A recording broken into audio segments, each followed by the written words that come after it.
Hi friends, geometry എന്ന ടോപ്പിക്കിലെ ദ്വിമാന രൂപങ്ങളാണ് നമ്മൾ ഡിസ്കസ് ചെയ്തുകൊണ്ടിരുന്നത്.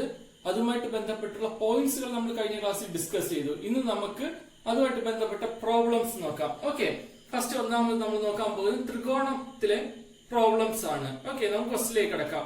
താഴെ പറയുന്ന ഏതാണ് ഒരു ത്രികോണത്തിന്റെ വശങ്ങളാവാവുന്ന അളവുകൾ? ഓക്കെ, നമ്മൾ കഴിഞ്ഞ ക്ലാസ്സിൽ പഠിച്ച ഒരു പോയിന്റ് എന്ന് പറയുന്നത് എന്താണ്?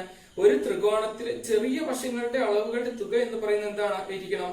മൂന്നാമത്തെ വശത്തേക്കാൾ കൂടുതലായിരിക്കണം. ഓക്കെ, അതായത് ഇവിടെ നമ്മൾ നോക്കുന്ന ചെറിയ വശങ്ങൾ എന്തൊക്കെയാണ്? മൂന്നും ആണ്. അപ്പൊ ഈ മൂന്നും എന്ന് പറയുന്നത് എന്തായിരിക്കണം? ഈ വലിയ വശത്തേക്കാൾ എന്തായിരിക്കണം? കൂടുതലായിരിക്കണം. നോക്കുന്ന സമയത്ത് രണ്ട് ഈക്വൽ ആണ്. അപ്പൊ ഇതല്ല ആൻസർ. ഓക്കെ, അടുത്ത് ഇത് നോക്കുന്ന സമയത്ത് ചെറിയ വശങ്ങൾ എന്താണ്? രണ്ടും ഒന്നുമാണ്. പക്ഷെ കൂട്ടുന്ന സമയത്ത് എത്ര കിട്ടും? 3 കിട്ടും. പക്ഷെ ഇവിടെ ഉള്ള സംഖ്യ എന്താണ്? 4 അപ്പൊ ഇതുമല്ല ഓപ്ഷൻ. അടുത്ത് ഇത് നോക്കുന്ന സമയത്ത് ചെറിയ വശങ്ങൾ 5ഉം 8ഉം ആണ്. 5ഉം 8ഉം കൂട്ടുന്ന സമയത്ത് എന്ത് കിട്ടും? 13 കിട്ടും. ഇവിടെ എന്താണ്? മൂന്നാമത്തെ വശം അല്ലെങ്കിൽ വലിയ വശം 12 ഉള്ളൂ. അപ്പൊ ഏതാണ് ഓപ്ഷൻ എന്ന് പറയുന്നത്? സി ആണ്. നമുക്ക് ഡി കൂടെ ചെക്ക് ചെയ്യാം. 7ഉം 6ഉം എത്രയാണ്? 13 പക്ഷെ 15 ഇവിടെ തന്നിരിക്കുന്നത്. അപ്പൊ എന്താണ്? ഇതിനേക്കാളും വലുതാണ്. അപ്പൊ ആൻസർ എന്ന് പറയുന്നത് എന്താണ്? സി ആണ്. കാരണം എന്താണ്? ചെറിയ രണ്ട് വശങ്ങൾ കൂട്ടുമ്പോൾ കിട്ടുന്നത് എന്ന് പറയുന്ന തുക എന്ന് പറയുന്നത് എന്താണ്? മൂന്നാമത്തെ വശത്തേക്കാളും എന്തായിരിക്കണം? കൂടുതലായിരിക്കണം. ഓക്കെ, അതുകൊണ്ടാണ് ഓപ്ഷൻ സി എന്തായിട്ട് വരുന്നത്? ആൻസർ ആയിട്ട് വരുന്നത്. നമുക്ക് രണ്ടാമത്തെ ക്വസ്റ്റ്യൻ നോക്കാം. ഒരു മട്ടത്രികോണത്തിന്റെ ഒരു കോൺ 40 ഡിഗ്രി ആയാൽ മറ്റു രണ്ട് കോണുകൾ ഏതെല്ലാം? ഓക്കെ, നമുക്കറിയാം ഒരു ത്രികോണത്തിന്റെ മൊത്തം കോണളവ് എന്ന് പറയുന്നത് എന്താണ്? 180 ഡിഗ്രിയാണ്. ഓക്കെ, അടുത്ത് നമുക്കറിയാം ഇവിടെ പറഞ്ഞിട്ട് മട്ടത്രികോണം എന്ന് പറഞ്ഞിട്ടുണ്ട്. മട്ടത്രികോണം ആയതുകൊണ്ട് ഒരു കോൺ എപ്പോഴും എന്തായിരിക്കും? 90 ഡിഗ്രി ആയിരിക്കും. ഓക്കെ, ഒരു ത്രികോണത്തിന്റെ മൊത്തം കോണളവ് എന്ന് പറയുന്നത് 180 ഡിഗ്രിയാണ്. മട്ടത്രികോണം ആയതുകൊണ്ട് എന്തായിരിക്കും? ഒരു കോൺ എന്ന് പറയുന്നത് 90 ഡിഗ്രി ആയിരിക്കും. അപ്പോ 90 പോയി കഴിഞ്ഞാൽ ബാക്കി എത്രയാണുള്ളത്? 90 ആണുള്ളത്. ഓക്കെ, 90 പോയി കഴിഞ്ഞാൽ ബാലൻസ് എത്രയാണുള്ളത്? 90 ആണുള്ളത്. ഇവിടെ എത്രയുണ്ട്? 40 ഉണ്ട്. അപ്പോ അടുത്ത കോൺ എത്രയായിരിക്കണം? 50. അതായത് 50 40 ആണ് ബാലൻസ് ഉള്ള 90 കിട്ടേണ്ടത്. അപ്പൊ കോണുകൾ എന്തായിരിക്കും? 50ഉം 90 ഡിഗ്രി കോണുകളായിരിക്കും അടുത്ത് ബാക്കിയുള്ള രണ്ട് കോണുകൾ എന്ന് പറയുന്നത്. ഓക്കെ, എങ്ങനെയാണെന്ന് മനസ്സിലായല്ലോ. നമുക്കറിയാം മട്ടത്രികോണത്തിന്റെ അല്ലെങ്കിൽ ഒരു ത്രികോണത്തിന്റെ മൊത്തം കോണളവ് എന്ന് പറയുന്നത് 180 ഡിഗ്രി ആണ്. മട്ടത്രികോണം ആയത് ഒരു കോൺ എത്രയായിരിക്കും? 90 ഡിഗ്രി ആയിരിക്കും. ബാലൻസ് രണ്ട് കോണുകളുടെ അളവുകളുടെ തുക 90 ആണ്. അപ്പൊ 40 തന്നിട്ടുണ്ട്. അടുത്തത് അതുകൊണ്ട് എന്തായിരിക്കും? 50 ആയിരിക്കും. അപ്പൊ ആൻസർ എന്ന് പറയുന്നത് എന്തായിരിക്കും? 50ഉം 90 ഡിഗ്രികളായിരിക്കും രണ്ട് കോണുകൾ എന്ന് പറയുന്നത്. നമുക്ക് അടുത്ത ക്വസ്റ്റ്യൻ നോക്കാം. ഒരു ത്രികോണത്തിന്റെ കോണുകൾ 4:5:3 എന്ന അംശബന്ധത്തിലാണ് എങ്കിൽ ചെറിയ കോൺ എത്ര? നമുക്കറിയാവുന്ന കാര്യമാണ്. ഒരു ത്രികോണത്തിന്റെ ആകെ കോണളവ് എന്ന് പറയുന്നത് 180 ഡിഗ്രിയാണ്. ഓക്കെ, ഇപ്പൊ നമുക്ക് തന്നിട്ടുണ്ട് 4:5:3 എന്ന അംശബന്ധത്തിലാണെന്ന് പറയുന്നുണ്ട്. അപ്പോ 4x 5x 3x എന്ന ഇതിലാണ് ഈ കോണുകൾ ഡിവൈഡ് ചെയ്യുന്നത്. അപ്പൊ ഇതിൽ മൊത്തം എന്ന് പറയുന്നത് എത്രയായിരിക്കും? ഈ അംശബന്ധത്തിന്റെ തുക എന്ന് പറയുന്നത് 4 5 9 9 3 എത്ര? 12. ഓക്കെ, 12. അപ്പൊ 12ൽ ഏറ്റവും ചെറിയ കോണം എന്ന് പറയുന്നത് എന്തായിരിക്കും? 3 എന്നുള്ള അംശബന്ധത്തിൽ വരുന്നതായിരിക്കും. ഓക്കെ, അപ്പൊ 3 ഇത് വെട്ടിപ്പോകുന്ന സമയത്ത് എന്താവും? 4 എന്നാവും. 4ഉം ഇതും വെട്ടുന്ന സമയത്ത് എത്ര പ്രാവശ്യം വരും? 4 പ്രാവശ്യം. ഓക്കെ, 16ൽ 4 പ്രാവശ്യം. ബാലൻസ് 20 ഉണ്ട്. 20 എത്ര പ്രാവശ്യം? 5 പ്രാവശ്യം. അപ്പോ ഏറ്റവും ചെറിയ കോൺ എന്ന് പറയുന്നത് എത്രയായിരിക്കും? 45 ഡിഗ്രി ആയിരിക്കും. ഓക്കെ, നമുക്ക് അടുത്ത ക്വസ്റ്റ്യൻ നോക്കാം. ഒരു സമപാർശ്വ ത്രികോണത്തിന്റെ ചുറ്റളവ് 20 സെന്റിമീറ്ററും തുല്യമല്ലാത്ത വശത്തിന്റെ നീളം 8 സെന്റിമീറ്ററും ആയാൽ തുല്യമായ വശങ്ങളുടെ നീളം എത്ര? ഇതാണ് ക്വസ്റ്റ്യൻ. ഇപ്പൊ സമപാർശ്വ ത്രികോണം എന്ന് പറയുന്നത് എന്താണ്? സമപാർശ്വ ത്രികോണത്തിന് രണ്ട് വശങ്ങൾ എന്തായിരിക്കും? തുല്യമായിരിക്കും. ഓക്കെ, അപ്പൊ ഇവിടെ തുല്യമല്ലാത്ത വശത്തിന്റെ നീളം തന്നിട്ടുണ്ട്. എത്രയാണ്? 8 സെന്റിമീറ്റർ ആണ്. അപ്പൊ തുല്യമായ വശത്തിന്റെ നീളം കണ്ടുപിടിക്കാൻ എന്ത് ചെയ്താൽ മതി? 20ൽ 8 കുറച്ചാൽ മതി. അപ്പൊ എത്ര കിട്ടും? 12 കിട്ടി. ഈ 12 എന്ന് പറയുന്നത് എന്താണ്? തുല്യമായ രണ്ട് വശങ്ങളുടെ നീളമാണ്. അപ്പൊ ഒരു വശത്തെ നീളം കണ്ടുപിടിക്കാൻ എന്ത് ചെയ്താൽ മതി? 2 കൊണ്ട് ഡിവൈഡ് ചെയ്താൽ മതി. അപ്പൊ എത്ര കിട്ടും? 6 സെന്റിമീറ്റർ എന്ന് കിട്ടും. എന്തെന്നുള്ളത്? തുല്യമായ വശത്തിന്റെ നീളം എന്ന് പറയുന്നത്. ഓക്കെ, നമുക്ക് അടുത്ത ക്വസ്റ്റ്യൻ നോക്കാം. 4 സെന്റിമീറ്റർ 5 സെന്റിമീറ്റർ 3 സെന്റിമീറ്റർ വശമുള്ള ഒരു ത്രികോണത്തിന്റെ വിസ്തീർണം എത്ര? ഓക്കെ, ഇത് ഫസ്റ്റ് നമുക്ക് ഏത് ത്രികോണം എന്നാണ് നമ്മൾ ചെക്ക് ചെയ്യേണ്ടത്. നമുക്കറിയാം ഒരു മട്ടത്രികോണം ആവണമെങ്കിൽ എന്താണ് കണ്ടീഷൻ? ചെറിയ രണ്ട് വശങ്ങളുടെ വർഗങ്ങളുടെ തുക എന്ന് പറയുന്നത് എന്താണ്? വലിയ വശത്തിന്റെ വർഗത്തിന് തുല്യമായിരിക്കണം. അപ്പൊ നമുക്കിവിടെ നോക്കാം, മട്ടത്രികോണം ആണെങ്കിൽ ഇങ്ങനെ ആയിരിക്കും വരുന്നത്. ഓക്കെ, അപ്പോ ഏതായിരിക്കണം? ഇത് 3 അല്ലെങ്കിൽ ഇത് 4, ഇതെന്തായിരിക്കണം? 5 ആയിരിക്കണം. എങ്കിലാണ് ഇത് മട്ടത്രികോണം ആവുന്നത്. അപ്പൊ നമുക്ക് നോക്കാം കറക്റ്റ് ആണെന്ന്. 3ന്റെ സ്ക്വയർ 9, 4ന്റെ സ്ക്വയർ എത്രയാണ്? 16. 9 16 25 ആണ്. അതായത് 5ന്റെ സ്ക്വയർ എത്രയാണ്? 25 ആണ്. അപ്പൊ ഇതെന്ന് പറയുന്നത് എന്താണ്? മട്ടത്രികോണം ആണ്. അപ്പൊ ഇതിലറിയാം, നമുക്കറിയാം മട്ടത്രികോണത്തിന്റെ വിസ്തീർണം കാണേണ്ട ഫോർം എന്താണ്? ഹാഫ് BH ആണ്. ഇവിടെ ബേസ് എത്രയാണ്? 3.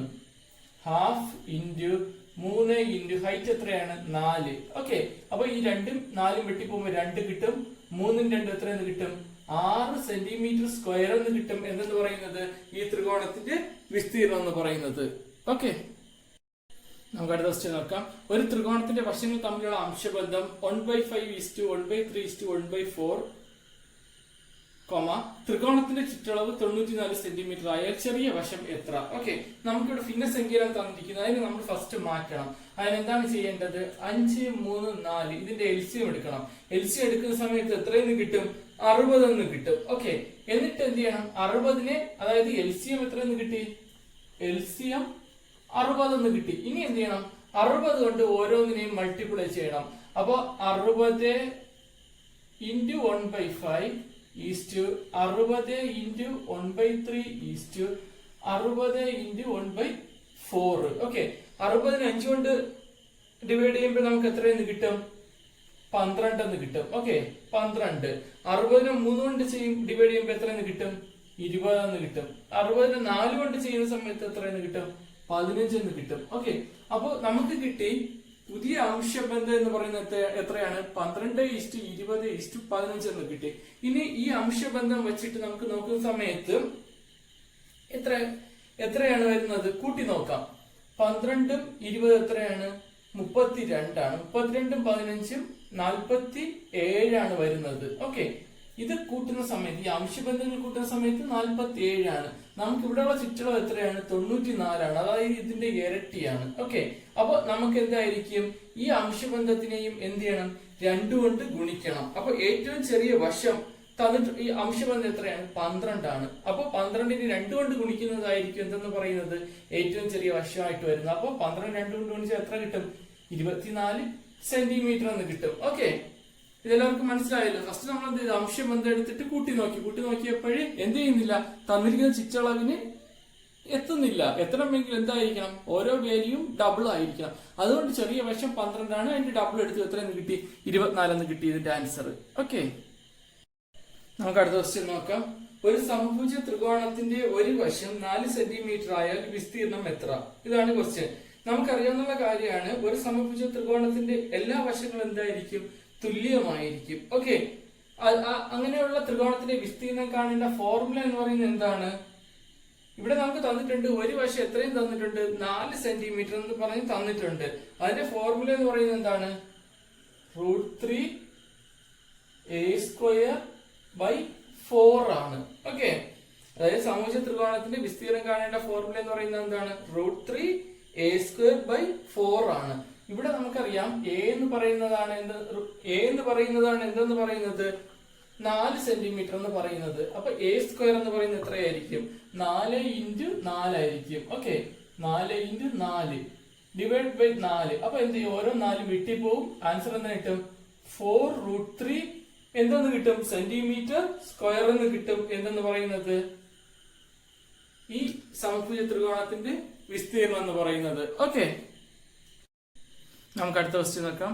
ഒരു സമപാർശ്വ മട്ടത്രികോണത്തിന്റെ തുല്യമായ വശങ്ങളിൽ ഒന്ന് 12 സെന്റിമീറ്റർ ആയാൽ തുല്യമല്ലാത്ത വശത്തിന്റെ നീളം എത്ര? ഇതാണ് ക്വസ്റ്റ്യൻ. നമുക്കറിയാവുന്ന ഒരു കാര്യം എന്താണ്? സമപാർശ്വ മട്ടത്രികോണത്തിന്റെ വശങ്ങൾ ഏത് അനുപാതത്തിലായിരിക്കും? 1:1:√2 എന്ന അനുപാതത്തിലായിരിക്കും. ഇവിടെ 1 എന്ന് പറയുന്നത് 12 ആണ്. ഇവിടെ എന്തുണ്ട്? നമ്മൾ എഴുതിയില്ലെങ്കിൽ 1√2 ആണ്. ഓക്കെ, ഇവിടെ 1 എന്ന് പറയുന്ന 12 ആണ്. ഓക്കെ, അപ്പൊ ഇവിടെ എന്തായിരിക്കും? 12√2.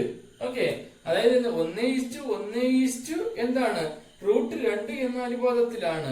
ഇവിടെ 1 എന്ന് പറയുന്നത് നമുക്കിവിടെ എത്രയാണ് ഓപ്ഷൻ, നമുക്ക് ഒറിജിനൽ ക്വസ്റ്റ്യൻ തന്നിട്ടുള്ളത് 12 എന്നാണ്. ഓക്കെ, അപ്പൊ ആൻസർ എന്തായിരിക്കും? 12√2 സെന്റിമീറ്റർ എന്നായിരിക്കും എന്തെന്ന് പറയുന്നത്, തുല്യമല്ലാത്ത വശത്തിന്റെ നീളം എന്ന് പറയുന്നത്. ഓക്കെ, നമുക്ക് അടുത്ത ക്വസ്റ്റ്യൻ നോക്കാം. 12 മീറ്റർ നീളമുള്ള ഒരു സ്തംഭം അതിന്റെ അടിയിൽ നിന്ന് 5 മീറ്റർ അകലെയായി നിലത്തൊരു കുറ്റി അടിച്ചിരിക്കുന്നു. സ്തംഭത്തിന്റെ മുകളിൽ നിന്ന് കുറ്റിയുടെ മുകളിലേക്ക് ഒരു കമ്പി കെട്ടണമെങ്കിൽ കമ്പിക്ക് എത്ര മീറ്റർ നീളം വേണം? ഇതാണ് ക്വസ്റ്റ്യൻ. ഓക്കെ, ഇപ്പൊ നമുക്കറിയാം സ്തംഭത്തിന് നമുക്ക് ഇങ്ങനെ എടുക്കാം. ഓക്കെ, അത് ഓക്കെ ഏത് സ്തംഭം ആയിക്കോട്ടെ, അതിന് ഇത്ര ഇങ്ങനെ എടുക്കുന്ന സമയത്ത് എന്താണ് ഇതിന്റെ ഹൈറ്റ് എന്ന് പറയുന്നത് എന്താണ്? 12 മീറ്റർ ആണ്. ഓക്കെ, അടുത്ത് പറഞ്ഞിട്ട് ഇതിന്റെ അടിയിൽ നിന്ന്, അതായത് ഇവിടെ നിന്ന് എത്ര മീറ്റർ? 5 മീറ്റർ. ഓക്കെ, 5 മീറ്റർ അകലെ ഒരു കുറ്റി അടിച്ചിരിക്കുന്നു എന്നാണ് പറഞ്ഞിരിക്കുന്നത്. ഓക്കെ, അപ്പൊ ഇനി പറഞ്ഞിട്ട് എന്താണ്? സ്തംഭത്തിന്റെ മുകളിൽ നിന്ന് കുറ്റിയുടെ മുകളിലേക്ക്, അതായത് ഇവിടെ നിന്ന് ഇവിടേക്ക് ഒരു കമ്പി കെട്ടണമെങ്കിൽ കമ്പിക്ക് എത്ര നീളം ഉണ്ടായിരിക്കണം എന്നതാണ് ക്വസ്റ്റ്യൻ. ഓക്കെ, നമുക്കിവിടെ നോക്കുന്ന സമയത്ത് ഇത് സ്തംഭം എന്ന് ആണെങ്കിൽ പോലും ഇതിനെ നമുക്ക് എന്തെന്ന് എടുക്കാം? സ്ട്രെയിറ്റ് ആയിട്ട് എടുക്കാം. ഓക്കെ, അതായത് ഈ ഹൈറ്റിനെ നമുക്ക് സ്ട്രെയിറ്റ് ആയിട്ട് എടുക്കുന്ന സമയത്ത് ഹൈറ്റ് എത്ര കിട്ടും? 12 കിട്ടും. ഇത് എത്ര? 5 എന്ന് കിട്ടും. ഇത് എന്തായിട്ടാണ് കാണുന്നത്? ഒരു മട്ടത്രികോണമായിട്ടാണ് കാണുന്നത്. മട്ടത്രികോണത്തിന്റെ എന്തെന്ന് പറയാം? അതിനെ ബേസും ഹൈറ്റും ആയിട്ട് നമുക്ക് എടുക്കാം. ഓക്കെ, അപ്പൊ ഈ സ്ഥലം എന്തായിരിക്കും? കർണമായിരിക്കും. ഓക്കെ, അപ്പൊ കർണം കണ്ടുപിടിക്കാൻ വേണ്ടിട്ട് എന്ത് ചെയ്താൽ മതി? പാദം സ്ക്വയർ റൂട്ട് ഓഫ്, അതായത് കർണം സ്ക്വയർ ഈക്വൽ ടു, അതായത് കർണം സ്ക്വയർ ഈക്വൽ ടു പാദം സ്ക്വയർ പ്ലസ് എന്താണ്? ലംബം സ്ക്വയർ ആണ്. ഇവിടെ നമുക്ക് കർണമാണ് കണ്ടുപിടിക്കേണ്ടത്. കർണം കണ്ടുപിടിക്കാൻ എന്ത് ചെയ്താൽ മതി? റൂട്ട് ഓഫ് എന്താണ്? 12ന്റെ സ്ക്വയർ പ്ലസ് 5ന്റെ സ്ക്വയർ. ഓക്കെ, 12ന്റെ സ്ക്വയർ എന്ന് പറയുന്നത് എത്രയാണ്? 144 ആണ്. 5ന്റെ സ്ക്വയർ എത്രയാണ്? 25 ആണ്. കൂട്ടുന്ന സമയത്ത് നമുക്ക് എത്ര കിട്ടും? 169. റൂട്ട് ഓഫ് 169 എന്ന് കിട്ടും. ഓക്കെ, അപ്പൊ ഇതിന്റെ 169ന്റെ റൂട്ട് എന്ന് പറയുന്നത് എത്രയാണ്? 13 ആണ്. അതായത് 13 മീറ്റർ ആണ്. ഓക്കെ, അപ്പൊ ആ കമ്പിയുടെ നീളം എത്രയാണ്? 13 മീറ്റർ ആണ്. ഓക്കെ, ഇത്രയും ക്വസ്റ്റ്യനും നല്ലോണം മനസ്സിലായെന്ന് വിശ്വസിക്കുന്നു. ഏതെങ്കിലും ക്വസ്റ്റ്യനിൽ ഡൗട്ട് ഉണ്ടെങ്കിൽ കമന്റായി രേഖപ്പെടുത്തുക. Okay, thank you.